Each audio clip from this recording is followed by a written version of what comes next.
Hello again, Paul Brennan. Bring our birds home. Tuesday the 22nd of August, a chilly Tuesday in Welly, hence the puffer on, trying to keep warm in the office today. Quite a bit to tell you about in this update, but before we get into that, as always, I'd like to start by thanking everybody who has supported this campaign. We've been going for 7 months. Thank you for your kind words of encouragement and motivation. Keep on going, you're saying. Thank you for your comments and posts on the social media platforms. And for those who've sent in images, thank you so much. Some great images have come through. We've posted many of them and have generated fantastic comments and reminiscences and memories. That's what it's all about. We are really literally trying to save some history here. And a particular thank you to those who have donated to our Give a Little crowdfunding effort. Go to givealittle.co.nz/cause/bring our birds home.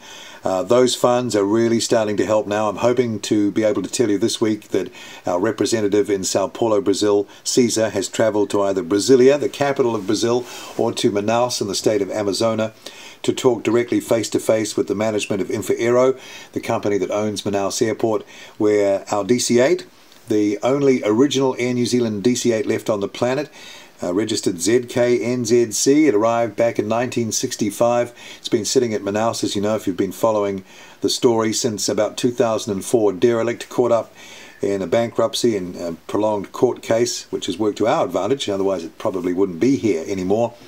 So we're at the stage of sending Cesar to either one of those two locations, as I say, to go face-to-face with the management and set up a situation where we can come over, complete the negotiations, and achieve the mission of saving, securing, recovering, and then storing back home that DC-8 airframe. If it's not this week, it will be next week. And I'm quietly confident, though keeping it real, anything could happen. But I think we're maneuvering into a pretty good position to achieve that goal right now. Likewise with the DC-10, in one of the previous updates I mentioned that Mario, the ambassador from Cuba to New Zealand, was back in Cuba early this month and speaking to high officials of the Civil Aviation Authority about our campaign to recover that particular DC-10, which has been derelict at Havana, Cuba since about 2004 as well. It's vacation time in that part of the world at the moment. They'll be coming back into their offices in the next week or so, so hopefully we'll have some progress on that in the not too distant future as well. So that's where we are at. Another possibility that's forming up is the recovery of the 737 NQC earlier than later. We're putting together a few ideas that might be able to facilitate an early arrival of that airframe back to New Zealand. I can't say much more than that at this point, but we're working on that.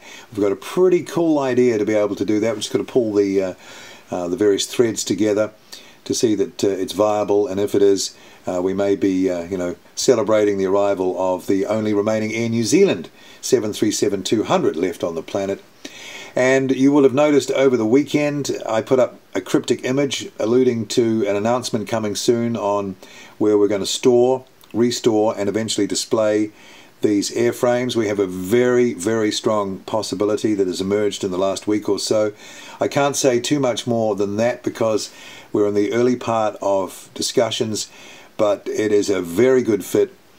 And I think that when more detail on that comes out, and that should be within the week or so, you'll see that this is a very good opportunity. But we can't lose sight of the current goal. We must be totally focused on the current goal of save, recover, secure, and store. We cannot take our eye off the ball. That is the priority. If we don't get these airframes back, we have no prospect of restoration and display into the future. So be excited that there is a display option. It's an out-of-the-park option. It's a dream option, but I can't be too much more specific. Read what you will into the cryptic picture I put up over the weekend with the DC-8. I hope to have more on that soon. Needless to say, the people that have a stake in the area, business-wise, tourism-wise, etc., are being consulted in the near term to gauge their interest and reaction. That will go a long way towards going to the next level of making more solid arrangements and then making an announcement.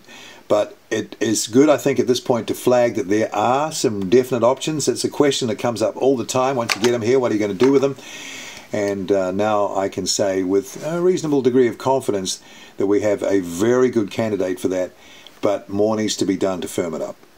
So that's about it for the update. You'll see the tail of the DC-10 sitting on the screen here, just photoshopping up a really good image that has become available of NZP, the ill-fated NZP at London, one of the early shots of the DC-10 at London. Of course, they operated via, I think, Miami through the 70s with British Airways crews, and the Koru first arrived in London on the DC-10.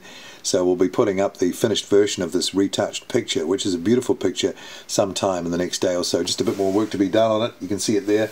I've done the back part of it, just doing the tweaks now and finishing off the front part of it. So look out for that image. In the meantime, again, thank you. Keep on following, keep on suggesting, keep on donating to givealittle.co.nz/cause/bring our birds home. As I say again, the mission, the only focus right now is save, secure, recover, store. And we need to have the crowdfunding option open to us with people willing and ready to give in the event that we come through with a positive result from our negotiations, initially with the Infiero people in Brazil and then via the Cuban government, because these are the last of their type. Once they're gone, there are no more. So we need to be able to, at short notice, at least recover these two airframes before it's too late. Thank you for watching this video update, and I look forward to coming back hopefully this week with more news on the DC-8. Thanks.